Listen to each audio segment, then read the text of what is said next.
de vida del embrión. Ahí inicia su formación. Vean estos dibujitos. Vamos a en el transcurso del capítulo ver cómo de principio aparecen estos pequeños esbozos. Esto es esbozo para la extremidad superior y a partir de este esbocito se va a formar la extremidad inferior. Luego esos esbozos van creciendo más o menos hasta la 6ª semana y al finalizar la 6ª semana se forma aquí esta placa, la placa palmar. Y aquí la placa plantar. Luego en las placas van a aparecer unos surquitos, ¿sí? Digamos que todo esto ha crecido y esta es la placa. En la placa aparecen 4 surquitos y las células de esos surquitos van a degenerar, van a morir y entonces va a empezar a separarse y formarse los deditos, ¿sí? Cosa que a la 7ª semana, como pueden ver aquí en la imagen, ya están completamente formadas las extremidades, tanto superiores como inferiores. Entonces, lo primero que va a ocurrir es la formación de estas pequeñas yemas o esbozos a partir de las paredes corporales. De esta yemita se va a formar la extremidad superior y de esta la inferior. Como pueden ver, ambas extremidades se están formando al mismo tiempo, ¿sí? A partir de la 4ª semana. Algo muy importante que deben saber es de que aquí, a nivel de la yema, en esta parte, en la parte media interna de este esbocito, tenemos tejido mesenquimatoso.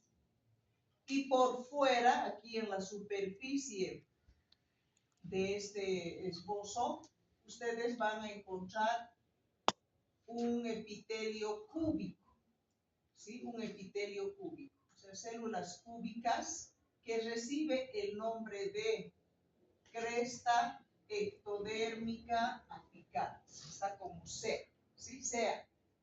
Entonces, lo que nos dicen aquí, si bien de inicio aparecen en la superficie del esbozo estas células cúbicas que se llaman cresta ectodérmica apical, en la parte media del esbozo, por dentro, aparece tejido mesenquimatoso, ¿sí?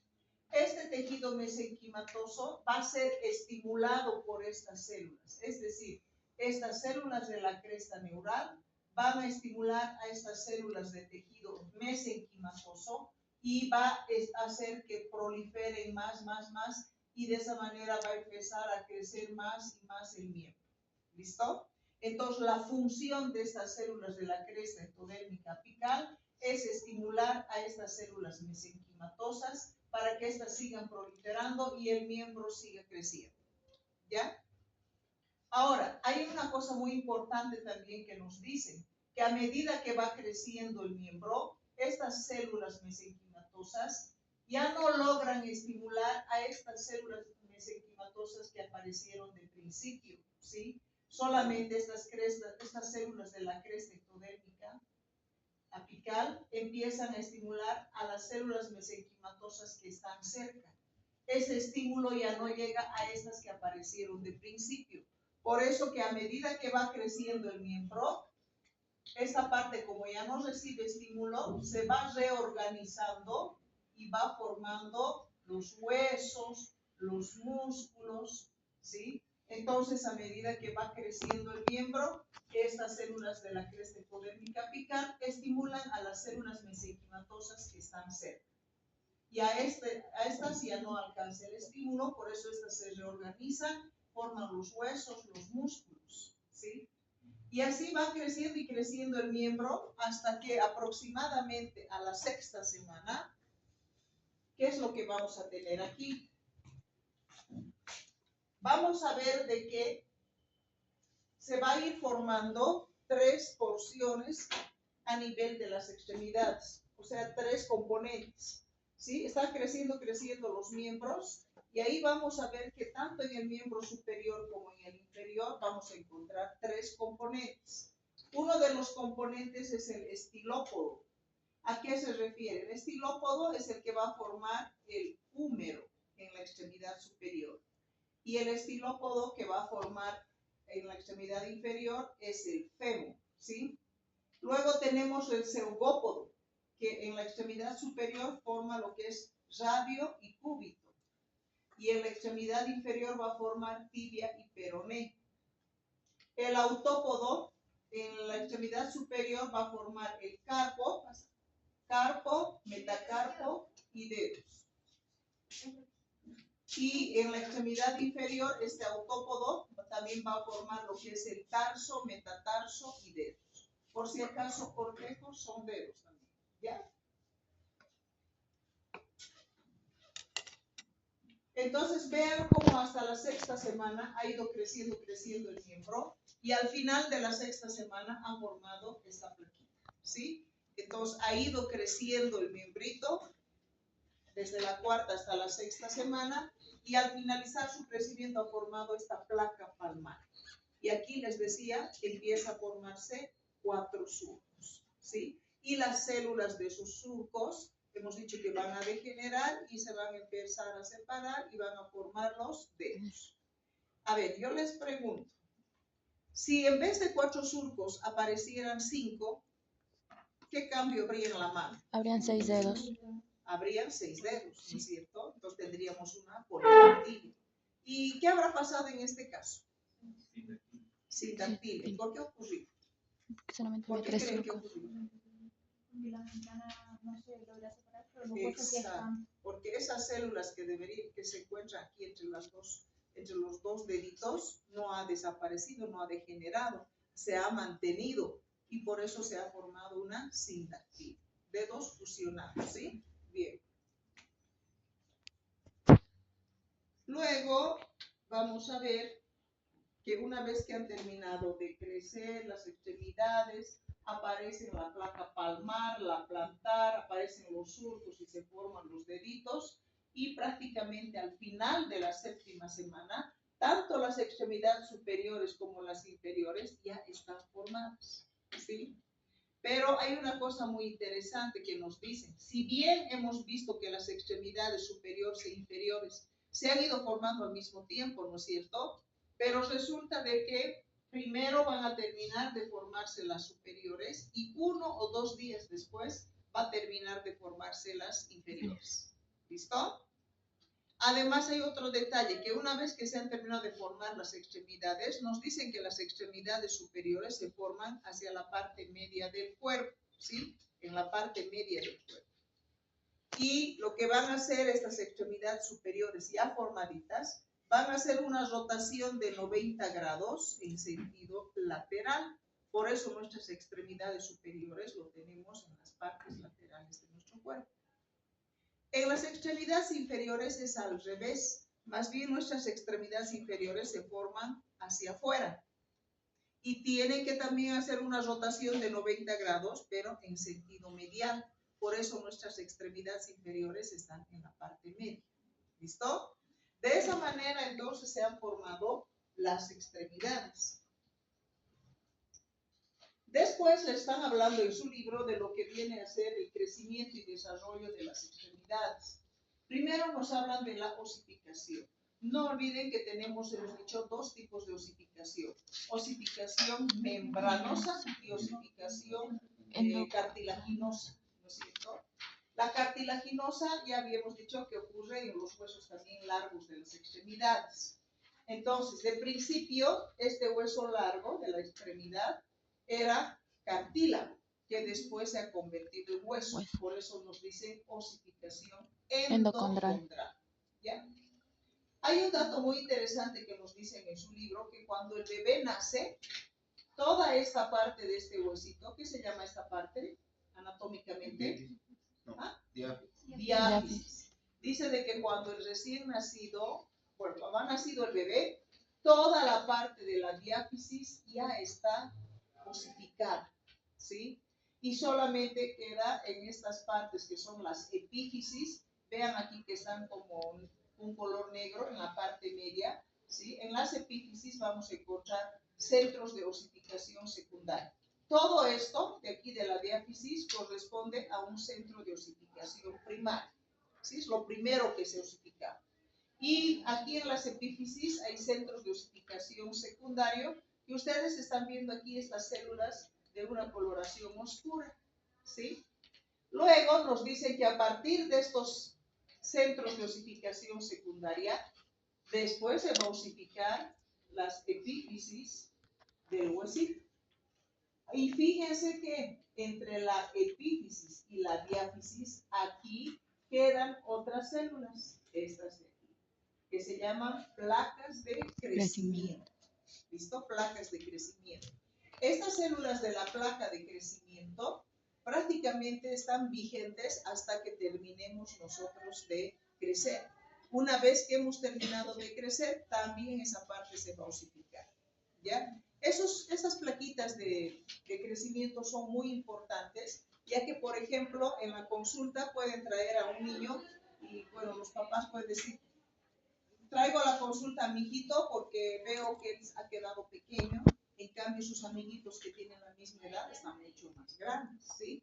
Pero lo primero que hay que fijarse es la estatura de los papás, ¿sí? Porque de mamá y papá pitufo, pitufinito, ¿no es cierto? No va a ser grave. Pero si en la familia hay el antecedente de que todos tienen estatura alta y evidentemente al niño realmente le falta estatura, bueno, en ese caso sí hay que preocuparse, ¿no es cierto? Y ahí se le saca radiografías de sus huesitos, y si en las radiografías del hueso vemos todavía que está presente esa placa de crecimiento aquí entre la epífisis y la diáfisis, entonces podremos explicar a los papás y les diremos que es cuestión de tiempo, hay que darle su tiempo al niño porque todavía las placas de crecimiento están vigentes, lo que significa que este niño todavía va a crecer, ¿sí? Pero ¿qué pasa si esto ya está osificado? Bueno, ahí eso quiere decir que no va a crecer más y que va a quedar con esa estatura. Y habría que investigar en ese caso a qué se ha debido esta, digamos, esta talla baja, ¿no es cierto? ¿Ya? Entonces es importante conocer que aquí, entre la epífisis y la diáfisis, aquí y aquí, tenemos lo que son las placas de crecimiento. Aquí también nos están diciendo de que, bueno, nos hablan de los huesos de la mano. Fíjense que en los huesitos de la mano, aquí, esto que está de celestitos, son las epífisis. Nos dice que la placa epifisiaria en las manos tenemos solamente en un extremo, no como en estos huesos largos donde tenemos en este extremo y en este. Aquí solamente tenemos este, porque los deditos van a ir creciendo en un solo sentido. En cambio, estos huesos largos van creciendo arriba y hacia abajo, ¿sí? También nos están hablando a nivel vertebral. Esta es una vértebra donde estos que están de azulito son centros de osificación primaria y también tienen varios centros de osificación secundaria. ¿Listo? Aquí estamos viendo una articulación. ¿A qué articulación corresponde? ¿Quién sabe? A la rodilla, ¿sí? Esto vendría a ser el fémur, aquí está tibia y peroné, y miren, entre las caras de los huesos que se van a poner en contacto, aquí esto que está como de un color medio blanquito, esos son los cartílagos articulares, ¿sí? El espacio que existe entre los cartílagos articulares, que aquí está de color amarillo, o sea, todo este espacio que existe entre estos cartílagos articulares, esto que está de amarillo, se llama interzona. ¿Listo? Interzona. Además, ustedes también recuerden que aquí entre los dos huesitos vamos a tener todo lo que corresponde también a la sinovial, los meniscos, los ligamentos cruzados, ¿no es cierto? Toda esta área de aquí, todo esto de aquí y esto de aquí vendría a ser la parte de la sinovial, donde además va a estar ocupado por líquido sinovial.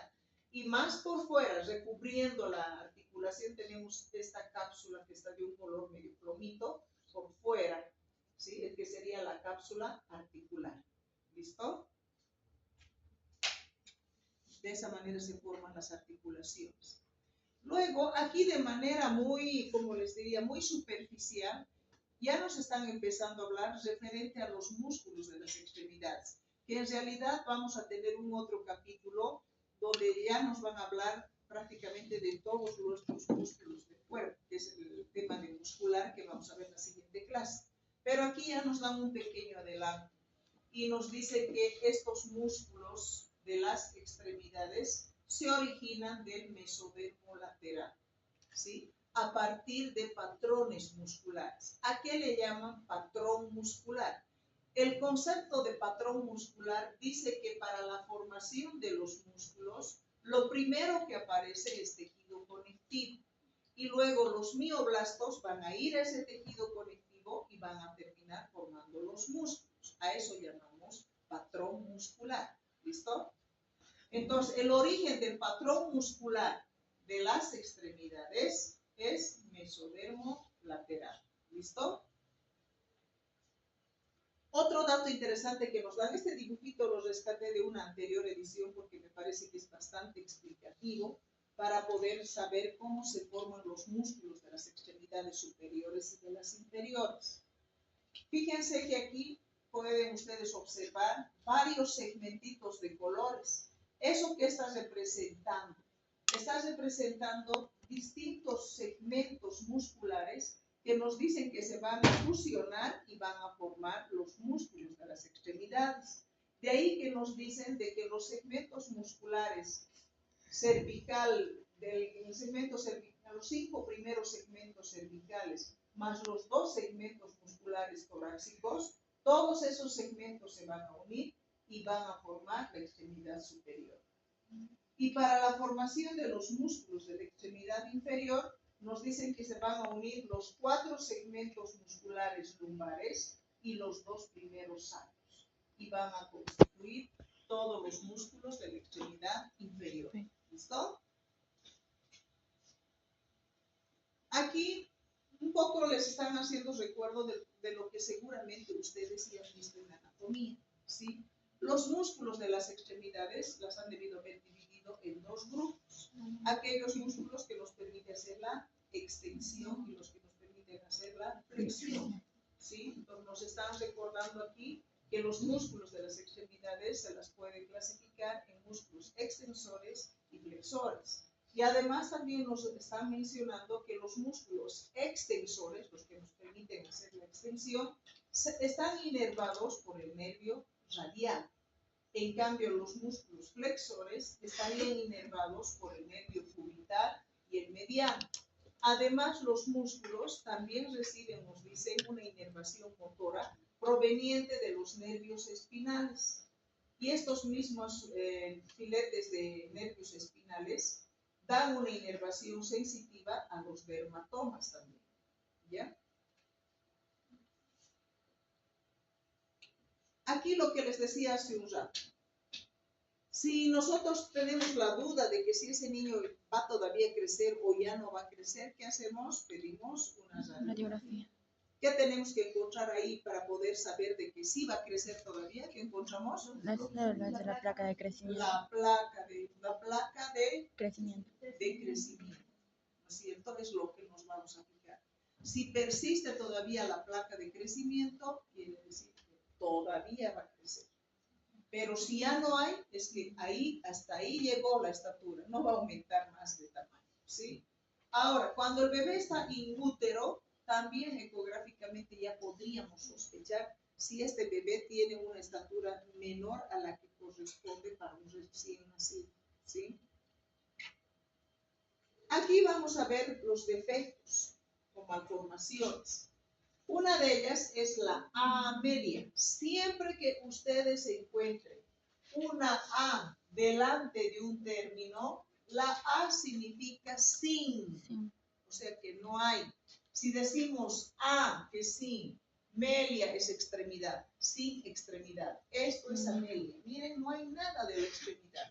Es una amelia, ¿sí? Ahora, esta amelia puede producirse como en esta imagen. Puede suceder en una sola extremidad, puede suceder en 2, en 3 o incluso en las 4 extremidades. ¿Ya? Lo importante es que no se olviden que amelia es sin extremidad. ¿Ya?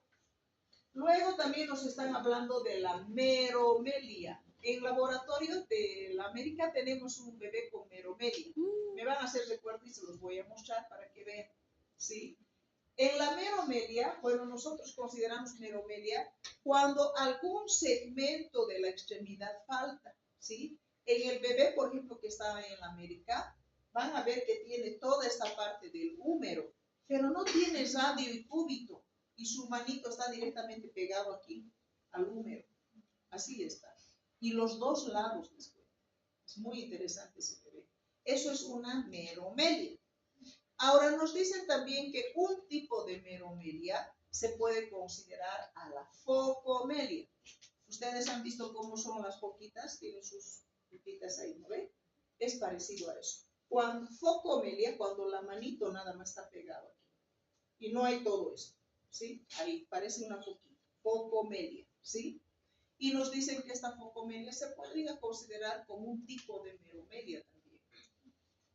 Tenemos después la micromelia, micro, pequeño, melia, extremidad. En realidad, aquí las extremidades están completas. El problema es que no ha habido un desarrollo adecuado, son extremidades chiquititas, como por ejemplo lo que sucede en la condroplasia, en los enanitos, ¿no es cierto? Y luego, ¿qué más tenemos? Bueno, no hay más nada. Vamos a ver otras patologías más. Braquidactilia. Braqui quiere decir corto, pequeño, dactilia, deditos, o sea, dedos pequeños o dedos cortos, ¿sí? Esto, por ejemplo, a ver, en el síndrome de Down, si ustedes ven un paciente con Down, se van a fijar, las manitos son chiquititas y los deditos bien chiquititos también. Tienen una braquidactilia, ¿sí? Sindactilia, ya hemos dicho que es, ¿qué? Fusión de dedos, ¿no es cierto? Polidactilia quiere decir que tienen más de 5 dedos. Hay un caso de una familia, es muy interesante, que en todas sus generaciones, esta familia, todos los integrantes de esta familia, en todas sus generaciones, tienen 6 dedos en las manos y 6 dedos en los pies. Es algo muy interesante, ¿no? Y hay una persona que entrevista justamente a uno de los integrantes de esta familia y ese integrante le dice, mire, si alguno en mi familia hubiera nacido con 5 dedos, para nosotros hubiera sido anormal. Claro, porque todas las generaciones de esa familia, todos nacieron con 6 dedos. Y 6 dedos tanto en las manos como en los pies. Es un caso muy interesante. Que aparentemente para que tenga que ir de generación en generación, pues seguramente podría ser un problema de tipo genético, ¿no? Y predominante, claro, dominante en realidad, porque por eso se está manifestando en todas las generaciones, ¿sí? Es muy interesante. Luego tenemos estos casos, miren, es como la pinza de las langostas, por eso le llaman en pinza de langosta, ¿ya? Estas de aquí. Y esto puede suceder tanto en las manos como también en los pies. Esta es una patología muy interesante que se llama osteogénesis imperfecta.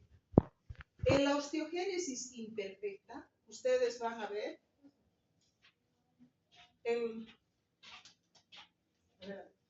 la osteogénesis imperfecta una característica muy interesante que no sé si ustedes logran, tienen mejor vista que yo, logran ver que las escleróticas de este bebé son celestes. La parte blanca que nosotros tenemos en el ojo de ellos es celeste o azul, ¿sí? Esa es una característica. Y además, fíjense en la imagen cómo tiene acortamiento de sus extremidades y sus extremidades además no solo están acortadas, sino que están incurvadas también, ¿sí? Entonces, la osteogénesis imperfecta, lo característico es que la esclerótica de los ojitos del bebé son azules, las extremidades son acortadas, son incurvadas, ¿sí? Y además nos dicen que estos niños pueden tener también problemas de minerales a nivel de sus huesitos y por eso se van deformando y se van incurvando, ¿ya? Y esta incurvación sucede en los huesos largos del paciente. Luego tenemos, esto es muy interesante y yo creo que es bien fácil que cuando lo vean lo puedan reconocer, porque es como cuando uno ve a un paciente con Down, lo ves y al rato sabes que es un Down, ¿no es cierto? Y aquí también, como es algo muy característico, una imagen muy diferente a todas, entonces es fácil darse cuenta que tiene un síndrome de Marfan, así se llama, síndrome de Marfan. Vean, lo que más llama la atención es la estatura del paciente. son pacientes bastante altos, que tienen las extremidades superiores e inferiores bastante largas. La cara también es angosta y larga, ¿sí? Casi siempre tienen problemas además de luxación del cristalino, por eso siempre utilizan también los lentecitos. Otra característica que pueden ver a nivel del tórax, miren qué sería esto de aquí, cuando esto está hundido, que se llamaba, ya hemos visto la Sí. Exacto, el pectum excavatum. También lo tiene el pectum excavatum. Y algo que tal vez les pueda llamar la atención es esto, ¿no? De aquí, miren. Porque si yo me pongo así de un costado, esto es recto. Pero cuando hay hiperextensión, se hace esta angulación a nivel de la articulación de la rodilla. Incluso si a él le pedimos que haga esto, bueno, de mí llega hasta ahí, pero de ellos pueden chocar hasta aquí, ¿sí? Tienen una hiperlaxitud de los ligamentos a nivel de las articulaciones. Entonces, otra característica también. Y además puede haber una dilatación o disección de la aorta ascendente. ¿Ya? ¿Y por qué se produce este síndrome? Por una mutación del gen FBN. ¿Ya? Artrogriposis. La artrogriposis se caracteriza por contracturas articulares. Miren cómo están aquí. Contracturadas sus extremidades superiores, contracturadas las extremidades inferiores. Por lo tanto, si tú mantienes en contracción tus extremidades de manera continua, ¿qué más va a afectar? Los músculos también. Además, los ligamentos también, ¿no es cierto? Entonces, todo eso va a quedar afectado. Y lamentablemente se ha visto que estos pacientitos además pueden tener también alteraciones a nivel de la médula espinal, más específicamente a nivel del asta anterior. Por lo tanto, pueden tener problemas neurológicos. Pueden tener, dice, mielomeningocele. ¿Qué es el mielomeningocele? ¿Se acuerda?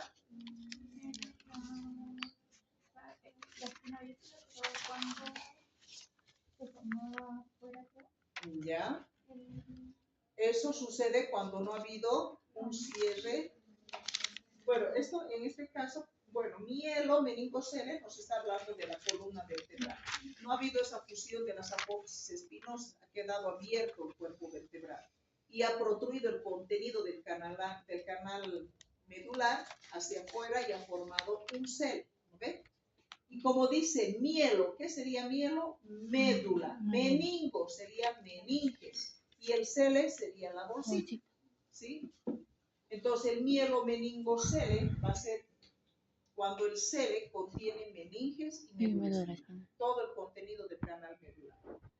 Ahora, también presenta, nos dice, alteraciones musculares, que ya les había dicho, porque como está afectada la articulación, está contracturada, pues claro, lógico que también va a afectar en la musculatura. ¿Ya?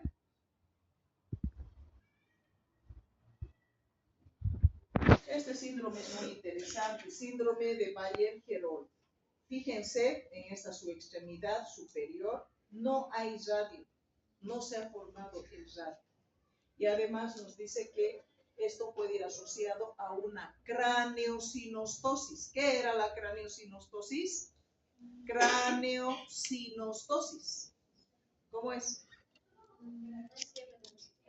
Cierre prematuro de la sutura. Sinostosis es fusión, cierre, ¿sí? Como aquí dice cráneo, que dice de la cabeza, cuando cualquiera de las suturas se ha cerrado funciona prematuramente. Y dependiendo qué suturas se cierran prematuramente, habíamos visto que la cabeza adquiere cierta característica especial. Por ejemplo, habíamos visto la escafocefalia, donde la cabecita del bebé era bastante estrecha y alargada, parecía forma un huevo. También habíamos visto la plagiocefalia anterior, plagiocefalia posterior. Hemos visto la braquicefalia, donde la cabeza se ensancha. es más ensanchada. Podríamos mencionar también la turcicefalia, como la cabeza de los Simpson. Podríamos mencionar también otro tipo de craneosinostosis, que es el cráneo en trébol, donde está una de las hojitas, aquí otra y aquí. ¿Ves? Tiene la forma de un trébol la cabeza, ¿sí? Y el cráneo en trébol, además habíamos dicho que sucede por un cierre de todas las, un cierre prematuro de todas las suturas del cráneo. Bueno, aquí en el síndrome de Bayer-Gerold, entonces, una característica importante es que no ha formado, no se ha desarrollado, no se ha formado el radio. Y que además va a ir asociado a algún tipo de cráneo sinostosis. Esto es muy interesante, la brida amniótica. No sé si están ubicando, pero el bebé está dentro de una bolsa, ¿no es cierto? En la parte interna, revistiendo la bolsa, está el amnios. Ajá. Ahora, puede que de ahí pedacitos Se desprenda de amnios una se y rompan, puede. ¿sí? Y ese pedacito de amnios que se ha roto, por ahí, aquí se envuelve en la manito como anillo. Y comprime. Y si comprime, no deja que la sangre pase a esa manito. Por lo tanto, esta manito se va a necrosar, va a morir ese tejido y esto se va a caer y se va a amputar. ¿Sí? Entonces, a eso se están refiriendo de la brida amniótica, donde nos dicen, y no solamente en la mano, puede ser en los dedos de las manos, de los pies, incluso puede ser que el anillo lo haga en la raíz de uno de los miembros y se ampute. ¿Sí? Dependiendo del tamaño de brida para que pueda ser un anillo. Fíjense aquí, por ejemplo, ya se ha amputado todo y aquí está en pleno proceso de amputación. Vean ese anillo que ha formado ahí la brida amniótica. Aquí también se ha amputado el dedito. ¿Sí? En el síndrome de Bayer-Gerold, solamente es ausencia de radio, no de cúbito. Hay cúbito, no hay radio. ¿Ya? Además, no olviden que está asociado a cráneo sinostosis. Aquí estamos viendo lo que son los defectos transversos de las extremidades. Vean que esta extremidad está completa, pero a esta le falta parte de lo que es el radio y el cúbito y el piecito, ¿no es cierto? Es como si se hubiera amputado. ¿Podría suceder por una brida amniótica? Sí, podría suceder. Pero también podría suceder por lo que viene a ser una falla en las células de la cresta ectodérmica apical. Porque no se olviden que aquí en la superficie de este esbozo van a estar las células de la cresta ectodérmica apical que van a estimular a las células mesenquimatosas para que este miembrito siga creciendo y luego recién forme el piecito, ¿sí? Entonces, si aquí hay una falla en estas células, no estimulan a las células mesenquimatosas, pues no va a crecer y se va a quedar así. Pero también esto es bien frecuente que ocurra cuando hay trombosis. O sea, cuando algunos coágulos quedan aquí y evitan a que haya un riego sanguíneo, entonces queda directamente hasta ahí nomás, ya no se desarrolla nada. O también cuando hay problemas de vasoconstricción permanente, también puede ocurrir eso. La displasia de caderas. Bueno, fíjense que normalmente la articulación de nuestra cadera es así.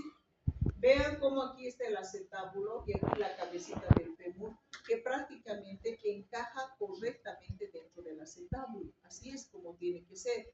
Cuando hay displasia de caderas, fíjense cómo desde ya aquí puede haber una falla a nivel del acetábulo, o la falla también puede ser que la cabeza del fémur esté prácticamente por fuera de ese acetábulo.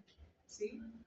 Hoy en día, a nivel Bolivia, a nivel nacional, lo que hacemos es a todos los bebés, sean mujercitas, sean varones, a todos les pedimos una radiografía de caderas, ¿sí? A los 3 meses de edad.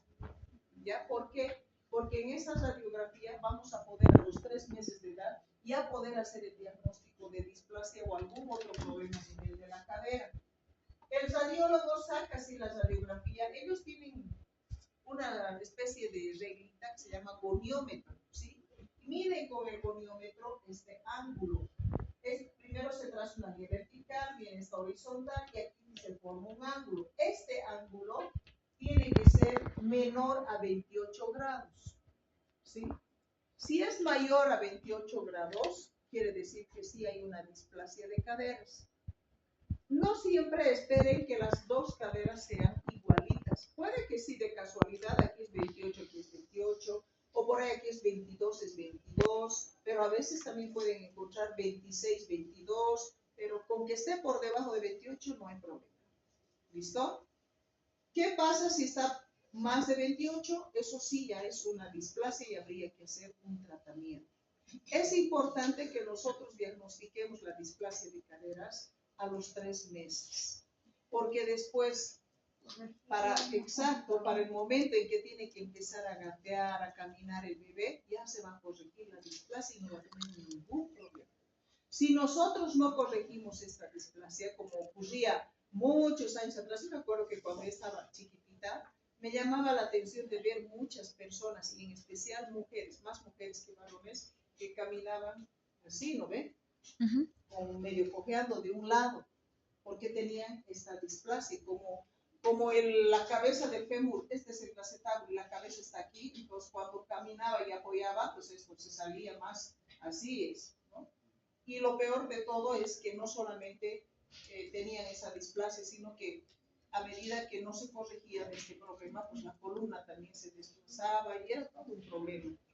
En cambio, hoy en día, ahora de rutina, por protocolo, a todos los bebés se les debe realizar su radiografía a los 3 meses. Independientemente de que les digan que al examen físico está normal y demás. En pediatría les van a enseñar a hacer algunas maniobras para poder ver si están bien o no las caderas, pero no siempre es certero, ni siendo el mejor pediatra ni el mejor traumatólogo, no se confíen. Igual, aunque aparentaría estar bien las caderas, pídanle igual la radiografía, ¿sí? Incluso algunos dicen que habría que ponerle al bebé así echadito, y aquí se forman unos plieguecitos, ¿no es cierto? Y si esos pliegues coinciden, incluso los plieguecitos de la colita, si coinciden de la colita de sus piernitas, los pliegues, dice que estarían bien las caderas, pero no están así. Yo he tenido pacientitos que así estaban, igualito les he pedido la radiografía y han tenido igual displasia. Entonces no podemos nosotros solamente por el examen físico revisar y decir no tiene displasia. Igual pídanles.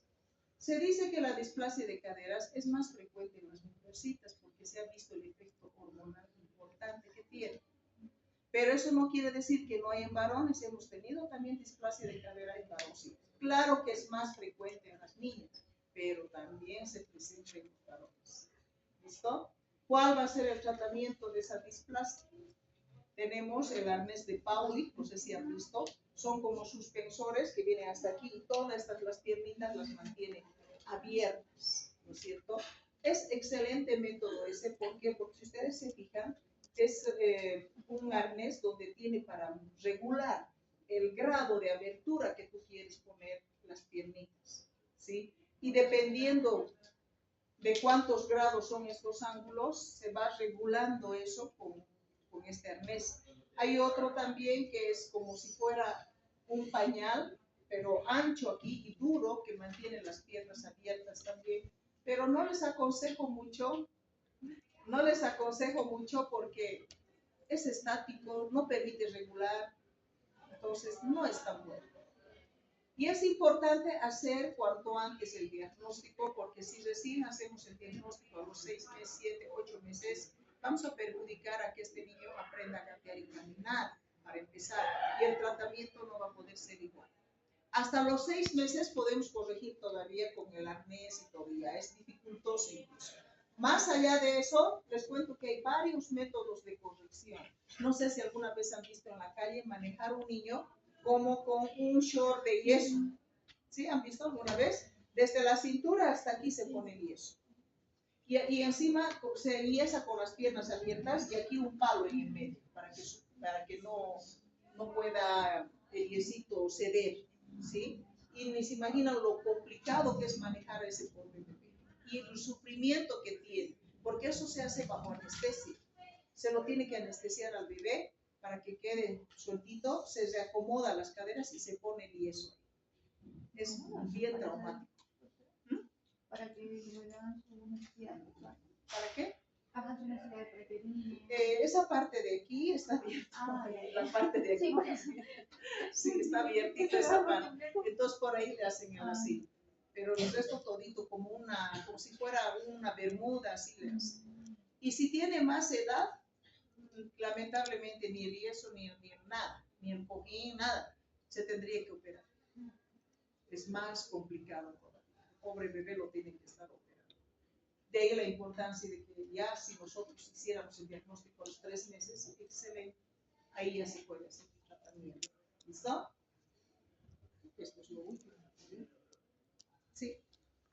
Hasta ahí.